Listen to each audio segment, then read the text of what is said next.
Bonjour à tous, avec l'aide de Dieu, nous allons étudier le traité Sota d'Aflamet Dalet Amoud Aleph. Nous sommes au milieu d'une braïta qui est en train de nous raconter comment le peuple juif a traversé le Jourdain. On avait déjà vu quelques informations dans le DAF précédent, et maintenant, continuons dans la braïta, comment le Jourdain même s'est ouvert. Sur le texte, lorsque les pieds des Kohanim se sont trempés dans l'eau, sont mis dans l'eau. Littéralement, ça veut dire que l'eau a inversé sa course, c'est parti dans l'autre sens. On verra dans Rashi que ça ne veut pas dire ça. Continuons d'abord dans la Gemara, comme il est dit, que Vonosea Aaron Ada Yarden. Lorsque ceux qui portaient l'arche arrivèrent jusqu'au Jourdain, Vegomer, etc. Etc. c'est que les pieds des Kohanim donc sont mis dans l'eau, au bord de l'eau. Eh bien, Vayamdu Amaim Ayordi Milmala. Les eaux qui coulaient d'en haut, Vayamdu, donc se sont arrêtées. Kamunedechad, ils sont dressés comme une colonne. Et c'est ça le sens ici de Chazou Lacharem, qui sont partis dans l'autre sens. Ça veut dire qu'ils sont devenus une seule colonne. Voyons Rashi. Bisfat Mizrachit. Lorsque les pieds de Kohanim se sont trempés dans l'eau, de quel côté Rashi nous dit? Il s'agit du côté est du Jourdain, donc du côté avant que le peuple juif a traversé. Puis quand on avait vu dans le cours précédent que les Juifs étaient du côté est du Jourdain, et lorsqu'ils ont traversé, on appelle ça donc ils sont passés du côté ouest. Biknisatan le Toho, lorsqu'ils sont rentrés à l'intérieur, eh bien Chazu Amaim Lachorem, les eaux sont partis dans le sens inverse. Rashi dit qu'est-ce que ça veut dire qu'ils sont partis dans le sens inverse? Ça ne veut pas dire qu'ils ont commencé à aller dans l'autre sens. Et dans un Jourdain, comme ça, l'eau va dans un sens. Quand on dit maintenant c'est parti c'est arrêté. Chez Loi Yordi Minakod Imulmata. Imaginons que le Jourdain donc avance dans ce sens-là, comme ça, de ma droite à ma gauche. Et lorsque ils ont mis les pieds à l'intérieur, qu'est-ce qui se passe? Eh bien, le côté gauche donc, continue à partir, les eaux qui sont du côté gauche continuent à partir. Par contre, ceux qui sont du côté droit s'arrêtent maintenant d'aller. Ça, ce qu'on dit qu'ils ont inversé leur course. Ils ont commencé à se dresser comme une colonne. Donc, chez là-bas, ils se dressaient les eaux. Tous les eaux qui continuaient à venir. Nikbaim veolin continuaient à monter les malas vers le haut. Qui est dicté comme est écrit Kamunadechad, ils se dressèrent comme une colonne. Vers Kohanim Amdusham, les Kohanim sont restés là-bas. Atcheavru Kulan, jusqu'à ce que tout le peuple juif est passé. Dans la suite de la Gemara, pas dans le cours d'aujourd'hui, plus tard on verra après la suite du programme, après comment ça s'est passé, comment les eaux sont retombées, comment après les Kohanim donc eux-mêmes sont passés d'une autre manière. En ce qui concerne donc ce que les eaux sont dressées comme une colonne, Vekama Govan Shalmaim, combien est la hauteur des eaux qui sont élevées, qui sont dressées? Première opinion, c'est Shnem Asarmil al Shnem Asarmil, 12 000, 1 000 ça correspond environ à 1 km. Keneged Machne Israël, le fait que c'était 12 000 sur 12 000, ça correspond au camp du peuple juif. C'est-à-dire que lorsque le peuple juif voyageait dans le désert, ils étaient positionnés d'une manière que ça faisait 12 000 sur 12 000, 12 km sur 12 km. Donc ici, lorsqu'ils sont passés, eh bien, c'est monté en hauteur de 12 km. Juste à noter que certains dans la Gemara n'ont pas la version Shnem Asarmil al Shnem Asarmil, 12 000 sur 12 000, mais tout simplement juste 12 000, que ça a monté de 12 000, environ une hauteur de 12 km. Rashi Kamak Govan Shelmaim Garaz, que la version est combien est la hauteur des eaux. Toujours dans Rashi Yudbet Mil Keneged Machane Yisrael, 12 000 qui correspond au camp du peuple juif. Sheayu Shnema Samil, car ils étaient 12 000 sur 12 000 lorsqu'ils campaient, Vem Avu Kachaniyatam, et ils sont passés le Jourdain comme lorsqu'ils étaient en train de camper. Rochav Machanem Avu Yachad Kemot Shehu, donc la largeur de leur camp est passée comme elle est. Rochav Shnema Samil, qui sont une largeur de 12 000. Dans les commentateurs, c'est discuté, est-ce que c'est 12 000 en longueur ou en largeur? Est-ce que c'était tout exactement comme ils étaient? Nimtsu, il se trouve chez le Shaou Be'avran El Amalach Shnema Samil. Il se trouve que lorsqu'ils ont traversé, ils ont traversé uniquement donc, le temps de 12 000. Chez le Orech Machanem, de longueur de leur camp, chez Alu Acharonim Shel Sofa Machane, jusqu'à que la fin, donc, fin du camp, eux ils sont aussi montés, que Neg Gavou Amaim, et par rapport à eux, c'est-à-dire par rapport à ces 12 000, que ça a mis le temps de traverser 12 000, eh bien, l'eau s'est montée aussi de 12 000. Continuons, Amar le Rabbi Lazar et Rabbi Shimon. Rabbi Lazar et Rabbi Shimon, il a dit, Lidvarecha, d'après ton opinion, il y a un problème. Un instant. Adam Kal ou Maïm Kalim, qui est-ce qui est plus léger? Qui est-ce qui est plus rapide à avancer? C'est l'eau ou c'est l'être humain qui est plus rapide? N'est-ce pas? Maïm Kalim, c'est les eaux qui sont plus rapides à avancer. D'après toi, le temps qui passe, c'était 12 000. Mais le temps que l'eau avance, elle va se dresser. Si elle se dresse seulement jusqu'à 12 000, et après, l'eau va continuer à couler, dans ce cas-là, l'eau, elle va venir et emporter, va noyer le peuple juif, va l'emporter ailleurs. Elle la met. C'est pour ça que Rabbi Lazar et Rabbi Shimon n'est pas d'accord. Il dit, ce verset nous enseigne que les eaux sont tassées de plus en plus haut. Kipin al gabe kipin. Des vagues sur des vagues. Des arcades sur des arcades. Yater mishlosh meot mil. Plus que 300 000. Jusqu'à que tous les rois de l'Est et de l'Ouest les ont vus. Comme il est dit, lorsque tous les rois d'Amoréens qui se trouvaient donc de l'autre côté du Jourdain, donc du côté ouest, et tous les rois cananéens qui se trouvaient au bord de la mer, et Hashem avait fait sécher les eaux du Jourdain jusqu'à que le peuple juif ait traversé, et bien sûr, leur cœur a fondu, ils n'avaient plus de sous devant les enfants d'Israël. Et d'ailleurs, la Gemara dit que dans le même esprit de cette peur-là qu'ils ont eue, une fois que le peuple juif a traversé le Jourdain, cette peur-là, elle a existé, elle a duré même pendant 40 ans, lorsque le peuple juif a traversé les eaux de la mer Rouge. Bien que là-bas, c'est pas exactement la même chose. Là-bas, il y avait 2 colonnes de chaque côté, du côté droit et du côté gauche du peuple juif. Mais c'est la même idée, comme on voit que Rachav, la courtisane, Amra li shluch Yoshua, elle a dit au messager de Yoshua, elle leur a dit, Yoshua avait envoyé des explorateurs pour voir Eretz Israël, à travers Yericho, et lorsqu'ils sont venus là-bas, ils sont partis chez Rachav, et Rachav leur a dit que tout le monde a peur d'eux, tout le monde a peur du peuple juif pour ce qui s'est passé il y a 40 ans. Qu'est-ce qui s'est passé? On a entendu comme Hachem a fait assécher les eaux de la mer Rouge. Et à la suite de ça, Oktiv, que nous avons entendu ça, et notre cœur a fondu, et là-bas, le gomer, etc., c'est le souffle. Donc, il n'y a aucun souffle qui est resté chez personne. Tout le monde a eu très très peur du peuple juif. Donc, en tous les cas, Rabbi Lazar et Rabbi Shimon nous dit que les eaux du Jourdain sont montées tellement que tout le monde les a vues. Donc, tout le monde a vu, a entendu qu'Akadosh Baruch a fait sécher les eaux du Jourdain pour le peuple juif, et tout le monde a eu très peur d'eux. Rashi, voyons dans le texte de Rashi l'argument de Rabbi Lazar et Rabbi Shimon. Il dit les eaux sont plus légers, la route d'Adam de courir pour avancer que l'homme.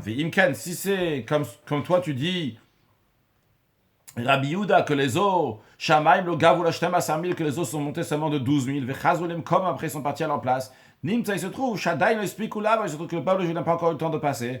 Ou Baïmaim, Veshatumot, les eaux viennent et vont les noyer, vont les emporter.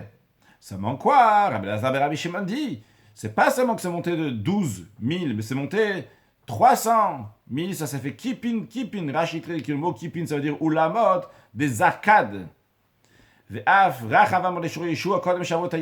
on retrouve que Rachav a dit aux émissaires de Yeshua avant qu'ils ont traversé le Jourdain, avant que le peuple juif traverse le Jourdain, qu'ils avaient encore peur de l'ouverture de la mer Rouge. Continuons le programme. Lorsque le peuple juif a traversé le Jourdain, la Braïta nous dit, lorsqu'il était encore dans le Jourdain, Yeshua leur a dit, de où? Sachez,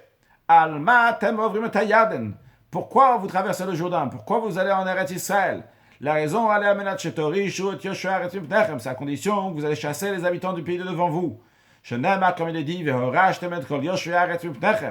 allez chasser tous les habitants de la terre de devant vous. Gomer, etc. Yeshua leur dit, si vous allez faire ainsi, Moutav, tant mieux, c'est bien.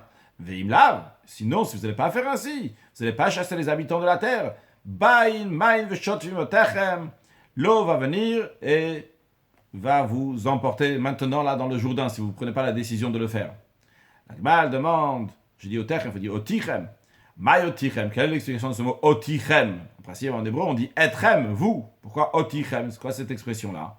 Rachid nous dit, et la Gemara nous dit, oti vetrem, ça veut dire moi et vous aussi, parce que maintenant, on est tous unis les uns les autres et on prend tous la responsabilité des uns des autres. Donc si vous n'allez pas prendre la responsabilité sur vos épaules, vous n'avez pas décidé de chasser les habitants du pays, nous tous, on va être noyés ici, on ne va pas pouvoir continuer le Jourdain, vu qu'ils étaient en plein milieu du Jourdain ici, et l'eau est encore sur le côté. S'ils ne prenaient pas la résolution tout de suite de chasser les habitants du pays, eh bien, ils vont être emportés par l'eau. Voyons sur le texte de Rashi, Odam beyadna marnav Yeshua chulu, qui dictive comme est écrit, Vehakohanim nosearon omnim betachayaden, que les Kohanim, ceux qui portaient l'arche, se tenaient dans le Jourdain, à Tom kolat varim shatziva Hashem et Yoshua le daber alaam, jusqu'à que ce sont finies donc les paroles que Hashem avait dit à Yoshua de dire au peuple. C'était quoi la chose que Yoshua devait dire au peuple? Vezeu adavar, c'est ça la chose, des hachiktiv be Moshe. Car ainsi il est dit à propos de Moshe Rabbeinu, Moshe il a dit au peuple juif, lorsque vous allez traverser le Jourdain pour aller dans la terre de Canaan, qui est la terre d'Israël qui est appelée Canaan, vous allez chasser les nations qui sont là-bas, c'est-à-dire chez Yavotayaden, lorsque vous allez traverser le Jourdain, il a fait une condition, la raison pourquoi vous traversez le Jourdain, c'est pour les chasser. C'est ça ce que Yoshua il a dit au peuple juif. Donc la version de la Braïta, les eaux vont apporter otichem. Comme on a traduit otichem, donc c'est vous, mais c'est vous et moi, Yeshua dit. Encore une chose, continuons la Braïta nous dit, Odam beyarden, toujours quand ils étaient dans le Jourdain, Amarlem Yeshua. Yeshua leur a dit aux gens qu'il avait déjà destinés avant, il a dit à Rimulachem ish even achat al shichmo, que chaque homme va lever une pierre sur son épaule, donc c'était 12 personnes, les mises par Shifte Bnei Israël, qui correspondent, 12 personnes, donc chacune d'une tribu qui correspond aux 12 tribus du peuple juif. Rashi, Herimu lachem vegomer, donc levez pour vous, levez les pierres, avanim shekim utachat matzav ragle hakohanim. Donc ça, il s'agit des pierres qu'ils ont placées l'endroit où se trouvaient les Kohanim. Donc les Kohanim n'avaient pas traversé encore le Jourdain, ils se trouvaient du côté est du Jourdain et ils avaient juste mis leurs pieds là-bas dans le Jourdain. Et à cet endroit-là, Yoshua leur a dit faites un monument de pierre, les Ikaron, en souvenir, Yot Siman Banim, qui va être un souvenir pour les enfants chez Avru, Avot et Yarden, qui vont se souvenir que leurs ancêtres, ils ont traversé le Jourdain. Uktiv, il y en a qui enlèvent le mot Uktiv. C'est la suite, il y a écrit juste après le Manti Ezot Od Bekir Bechem, afin que ce soit un signe votre sein chez vous, qui Shanu Bnechem Machar Lemor, lorsque vos enfants vont vous demander Ma Vanimel Lachem, c'est quoi ces pierres pour vous? Et vous allez leur dire que c'est Siman le Banim Shavu Avot Yarden, que ces pierres-là sont un signe pour les enfants que les pères ont traversé le Jourdain, évidemment pas juste traverser le Jourdain, mais traverser le Jourdain de façon miraculeuse. Continue encore dans la Braïta qui nous dit, quand ils étaient toujours dans le Jourdain, qu'est-ce qu'ils ont fait? Odam beyarden, quand ils étaient encore dans le Jourdain, Amar Yeshua leur a dit, Se'ulachem izem itocha yarden. Prenez, portez d'ici du Jourdain, mi matzav ragla kohanim, de l'endroit où sont tenus les pieds des Kohanim, hachin shtemasa avanim, préparez 12 pierres. Alors comme Rashi nous dit, il s'agit d'une encore 12 autres pierres. Ils ont pris 12 pierres du Jourdain qu'ils ont mis donc sur le bord, là-bas où se trouvaient juste à côté les pieds des Kohanim. Là-bas aussi, ils devaient prendre des pierres. Ces pierres-là, après, ils vont les amener au mont Eival. Là-bas, ils vont faire Banu Amizbeach, ils ont construit l'autel. Avec Kiplum, ils ont démonté. Avec Kavumba Gilgal, ils ont fixé dans le Gilgal, l'endroit où ils ont dormi la nuit après avoir traversé le Jourdain. Donc, c'est-à-dire qu'une fois après, dans la journée, quand ils ont traversé le Jourdain après, ils sont partis au mont Eival et Grizim, mais là-bas, ils ont fait le Mizbeach, ils ont fait des sacrifices. Après, ils ont démonté. On verra plus de détails qu'il y a sur cet autel. Et après, ils ont démonté ces pierres, et une fois qu'ils ont démonté ces pierres, ils les ont mis dans le Gilgal, dans l'endroit où ils ont dormi donc la nuit suivante. Quand on voit sur le verset, dans le verset, il y a écrit vous allez faire traverser ces pierres-là avec vous. Vous allez mettre dans le lieu d'hébergement, vous allez passer la nuit, Gomer, etc. Yachol bechol balon, on pourrait croire qu'ils devaient prendre ces pierres-là dans chaque lieu où ils vont loger, où ils vont passer la nuit. Talmud Lomar, le verset il dit Ashetalinu bo alayla, dans lequel vous allez loger cette nuit-là uniquement. Vous avez besoin de mettre ces pierres-là. Donc c'était au Gilgal. Amar Rabbi Yehuda dit, ici il faut changer, il veut dire Amar Rabbi Yossi. Rabbi Yossi il a dit qu'il y a trois personnes, que Rabbi Elazar ben Matia, Nadia ben Chachina, et ces trois-là, Amdu alotam avanim, ils sont tenus, ils ont examiné ces pierres, Veshiarum, ils ont estimé que Kol Achat ve'Achat Shkulo Karbaim, c'est que chacune d'eux est mesuré 40 CA. Comme 40 CA, en principe, c'est un poids de liquide, donc qui représente environ 300 litres, comme un migvé, et plutôt c'est en centimètres cubes, ça représente 3 amotes de hauteur sur une amas, donc 48 cm sur environ 1,50 m. 48, comme ça, un carré de 48 sur une hauteur de 1,50 m. Ce qu'on met à l'intérieur, c'est 40 CA. Donc ça, c'est une première chose, que chacune de ces pierres était 40 CA. Quand une autre chose, au Gumire, nous avons une tradition de Teuna de Madle Inish de Kate, qu'une charge qu'un homme peut mettre lui-même sur son épaule, en étant seul qui met son épaule, s'ils étaient à 3, eh bien, Tilta de Tunave, c'est le tiers de ce qu'un homme peut avoir sur son épaule. C'est-à-dire que quand tu te baisses et tu mets sur ton épaule une pierre qui fait 40 CA, ça veut dire que si tu étais... Pardon, j'ai dit à 3, c'est faux. C'est un tiers de ce que tu peux prendre sur ton épaule. C'est-à-dire que si quelqu'un d'autre va t'aider, eh bien à ce moment-là, sur ton épaule, tu pourras porter 121. Tout seul, tu peux prendre 40 CA. Si quelqu'un d'autre t'aide pour mettre sur ton épaule, eh bien à ce moment-là, si tu portes avec quelqu'un d'autre, eh bien à ce moment-là, tu peux porter le triple. Rashi de Madli Inishakatve, qu'un homme met sur son épaule. Chez Adam, lorsque quelqu'un le porte seul sur son épaule, Ve'enachem et 5 personnes l'aident, eh bien ce qu'il prend, c'est tilta détourné, ou c'est seulement le tiers d'une charge. C'est uniquement le tiers d'une charge qui porte. Lorsque quelqu'un d'autre le prend, il se trouve, il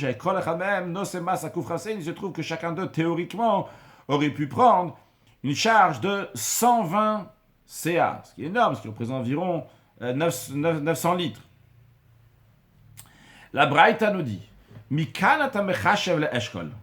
de là, tu peux faire le calcul pour la taille de grappe de raisin. Donc la Braïta ici fait une déviation. On est en train de parler donc des pierres que les Juifs ont portées lorsqu'ils ont traversé le Jourdain. Et on nous dit donc combien était la taille de ces pierres. Et bien de là, on va déduire aussi en ce qui concerne le eshkol, le grappe de raisin que les explorateurs ont ramené pour le peuple juif. C'est-à-dire, on sait que lorsque Moshe Rabbeinu est rentré, Moshe Rabbeinu a envoyé des explorateurs pour explorer la terre d'Israël. Il y avait donc 12 explorateurs qui représentaient les 12 tribus. Et lorsqu'ils sont revenus, les explorateurs ont ramené un rimon, une grenade, une teina, donc une figue. Et ils ont ramené aussi une grappe de raisin. Maintenant, ce qui concerne la grenade et la figue, ça suffit une personne pour porter. Et il y avait pour le eshkol, pour la grappe de raisin, pour cela il y avait 8 explorateurs qui l'ont pris. Comme on verra dans la suite de la Gemara aujourd'hui, que Yoshua et Caleb, donc 2 des explorateurs, n'ont rien pris avec eux, donc il n'y avait que 10. Donc pour partager tout avec les 10, c'est la manière que nous venons de dire à l'instant. Et nous, on veut faire le calcul de combien pesait ce eshkol, bien cette grappe de raisin, bien que la Gemara ne va pas le dire clairement, et on pourra déduire combien peut peser cette grappe de raisin. Voyons sur le texte. Shneimar, il est dit... Tout d'abord Rashi, tu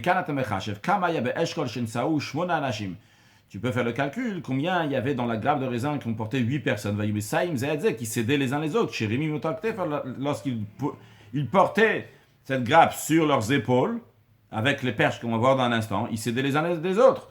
Donc, on pourra faire le calcul, il dit, ils portèrent sur une perche à 2. Mimash, le fait qu'il y avait qu'une perche, et comme Rashi nous souligne, Mimash, le fait qu'il dit Vaïsaou, Rachid s'arrête plutôt sur le pluriel du mot Vaïsaou plutôt que le mot Bambot. Le fait qu'ils l'ont porté, le portèrent, donc c'est au pluriel. Je sais très bien qu'il s'agit de deux personnes. Donc la Gemara aussi, on peut dire Bamot, le fait qu'il a dit avec une perche. N'est-ce pas, je sais que c'est par deux personnes, parce qu'il faut une personne d'un côté et une personne de l'autre côté pour prendre quelque chose qui est sur une perche. Pourquoi la Torah a besoin de rajouter le mot Bishnaim? Ça manque quoi? Ici, il s'agit ici de deux perches. La grappe de raisin était portée avec deux perches. Et à Rabbi Yitzhak, il explique que quand on dit ici deux perches, en vérité, il s'agit de deux ensembles de deux perches. En d'autres mots, qu'il y avait quatre perches. Sur le texte, Tourtane, Rachid nous dit que Tourtane, on va voir que c'est une charge, de Tourtane, et une charge sous la charge. Ha-Keitzad, Rashi. Amar Rabbi Yitzhak Tourtane, ve Tourtane de Tourtane. Masoy, une charge, ou Masoy, Tachata Masoy, une charge sous la charge. Shatartonim Mesayim et Alionim, c'est-à-dire que ceux qui sont en dessous aident ceux qui sont au-dessus. Ou Bechol Echad ayu shne motot. Dans chacun d'eux, il y avait, dans chacune des ensembles, il y avait deux perches plus deux perches. Rachel nous explique, Keitzad, comment ça? Shne motot olchim, on va montrer une image dans quelques instants, même plusieurs images. Keitzad, shne motot olchim ze etzel ze, il y avait donc deux perches qui allaient l'une à côté de l'autre, donc en parallèle, deux perches. Verba nosimotam, et quatre personnes qui portent donc ces deux perches, puisque une perche ici, une perche là, et au bout de chacune, il y a une personne, ça nous fait quatre. En plus de ça, ou shnemotot acherim, encore deux autres perches, verba bne adam nosimotam, et quatre personnes les portaient, vemba larson, et ils étaient en diagonale, mitachat shnaim alionim, sous les perches de ceux qui sont au-dessus. Mot echad de rosh echad, mot echad de rosh hasheni. Donc une perche au sommet de l'un et une perche au sommet de l'autre. Voyons comment Rashi, l'image de Rashi. Dans Rashi même, il y a plusieurs opinions. Nous, on s'arrêtait sur l'opinion la plus simple. C'est ce que vous voyez, la plus simple, la première. C'est celle qu'il y a ici. Donc on voit, il y a une perche ici, ce qu'on voit en parallèle. Et après, une perche là, comme Rachid a dit, au sommet de l'un, au sommet de l'autre, il y avait encore une autre perche, mais qui était l'arson, que Rachid nous dit, en diagonale. Ici, là, vous avez encore d'autres images. Là, vous pouvez voir, là, sur cette page-là, il y en a en tout 6. Certains, c'est une autre manière d'expliquer Rachid, certains, c'est d'autres explications. Et sur cette page-là, pendant qu'on y est, on peut vous montrer encore d'autres images. Comment expliquer c'est quoi, c'est Tourtane, d'après Rabbi Yitzhak. Ok, donc en tout cas, nous, le Rashi, on l'a vu, c'est deux en parallèle et une en diagonale. Puis, voyons la suite de Rashi. Rashi s'arrête maintenant sur un autre détail pour nous expliquer d'où Rabbi Yitzhak a pris ça. Il nous dit, Rabbi Yitzhak, là, Rabbi Yitzhak n'a pas pris ça d'un verset. Elle a des pchitale, juste c'est évident pour Rabbi Yitzhak, des rimonuteina, que la grenade et la figue, Sag Mishnaim, ça suffit de deux personnes. Et vu que Yeshua avec Kalev, les deux explorateurs, un qui s'appelle Yeshua, le deuxième qui s'appelle Kalev, le Nasukrum n'ont rien porté, Pacholotam Nyalesh, il n'en reste 8 personnes pour porter la grappe de raisin. Veilav, Midrash Arishon Amalamdenu de Lavmot Echad Kamar, s'il n'y avait pas la première interprétation du verset, qu'il ne s'agit pas d'une seule perche, Kamarka, que le verset ne parle pas seulement d'une seule perche. On n'aurait pas su comment expliquer qu'il y avait 8 personnes pour porter la grappe. Elle a des chaminan miné. On en déduit, on en déduit qu'il y avait deux perches. Parce qu'il écrit Vaïsaou Bamot Bishnaim, c'est Bishnemotot avec deux perches. Ve'ata Rabbi Yitzhak Tashma'inan. Rabbi Yitzhak vient rajouter, vient nous enseigner, Dishnem Asarot Ayusham, qu'il y avait deux charges, et chacune de ces charges avait deux perches comme on l'a montré. Sur le texte de la Gemara, Ha-Keitzad, comment cela, comment on déduit ça? Shmon, Anasu Eshkol. Il y avait 8 explorateurs qui portaient une grappe de raisin. Echad Nasa Rimon, un il portait une grenade. Echad Nasa Te'ena, et un il a porté une fille. Yeshua avec Kalev, Nasuklum, Yeshua et Kalev, ils ont bien porté. Pourquoi? Deux explications. Ou bien on va dire, ou bien tu peux dire, Mishum de Chaché, car étaient des personnalités importantes. Donc Moshe Rabbeinu, à la base, ne leur avait pas dit de porter. D'après certains, on peut expliquer comme ça, ou bien que les autres explorateurs n'ont pas voulu leur faire porter. Si tu préfères, on peut dire, parce qu'ils ne faisaient pas partie de ce plan, de ce complot des explorateurs, qui avait pour le but de décourager, de démoraliser le peuple juif, de rentrer en Eretz Israël. Rashi, Shiloayu, Beota, Etza, Leavi, Eshkol, Mishune, Kazé, d'amener une grappe de raisin qui est tellement différente, tellement particulière. Parce que les explorateurs ont eu de mauvaises intentions. L'homme a pour dire que Shem Sheperer, Mishuni, voulait dire, regardez, de la même manière que ces fruits-là, ils sont différents, ils sont particuliers, ils sont très très forts, ils sont très très grands, ils sont particulièrement grands, car Yeshua, Meshunim, de même, les habitants, ils sont différents avec Giborim, ils sont forts ou Gvoim, et ils sont très très hauts. Donc, en tous les cas, de tout ça, qu'est-ce qu'on en déduit? On a déduit, si on fait le calcul, donc combien ils ont porté, combien ça fait donc ce qu'ils ont porté, ça correspond à 960 CA, ce qui est énorme, que ces 8 personnes-là donc, ont porté 960 CA. Plig Rabbi Ami, une discussion entre Rabbi Ami et Rabbi Yitzhak Nafra et Rabbi Yitzhak Nafra. La Gemara ici revient à ce qu'on a dit tout au début de la Gemara. Nous avons vu d'aujourd'hui, nous avons vu deux opinions. Une opinion qui dit que l'eau a monté, celle de Rabbi Yehuda, que l'eau a monté jusqu'à 12 000. Et une deuxième opinion, que les eaux montaient jusqu'à 300 000. Alors ils ont une discussion. Qu'est-ce que pense Rabbi Yehuda et qu'est-ce que pense Rabbi Elazar et Rabbi Shimon? Chadamar, il dit d'après Rabbi Yehuda, d'après Rabbi Yehuda. Rashi nous dit, le dernier Rashi de la page, dit Rabbi Yehuda Shamar qui dit que le gars, il met la Shnema Samilin, que l'eau est montée seulement de 12 000, comme la longueur de leur camp, il faut dire qu'ils sont passés le Jourdain comme ils campaient, donc toute la largeur de leur camp a passé en même temps. C'est la raison pour laquelle, donc la longueur de passer, c'est uniquement 12 000. Tourne la page. Donc, ils sont passés donc comme ils campaient. Par contre, d'après Rabbi Elazar et Rabbi Shimon, il faut dire qu'ils sont passés l'un après l'autre. Quand on dit l'un après l'autre, ce n'est pas dans le sens littéral qu'ils sont passés l'un après l'autre mamash, mais c'est qu'ils sont passés en tous les cas donc par groupe, mais en tous les cas pas comme ils campaient. Donc ça c'est la première opinion, comment ils expliquent la machloket entre Rabbi Yehuda et Rabbi Elazar et Rabbi Shimon. Et un autre explique la machloket entre Rabbi Yehuda et Rabbi Elazar et Rabbi Shimon. Ben Mar ou Ben Mar, que ce soit d'après Rabbi Yehuda, que ce soit d'après Rabbi Elazar et Rabbi Shimon, ils sont passés comme ils campaient, donc sur 12 000 sur 12 000. Mar, ça va Adam Kal. Leur discussion, elle est, qu'est-ce qui est plus léger, qu'est-ce qui est plus facile pour avancer? Donc 1 mètre, donc ils pensent, donc c'est-à-dire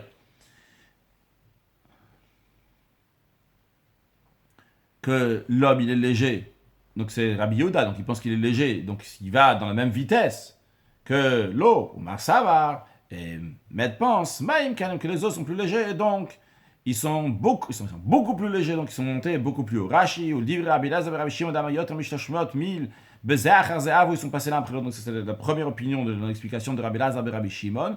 Ishacharish l'un après l'autre, Nimtsu, il se trouve chez Shaou Arbel Avor.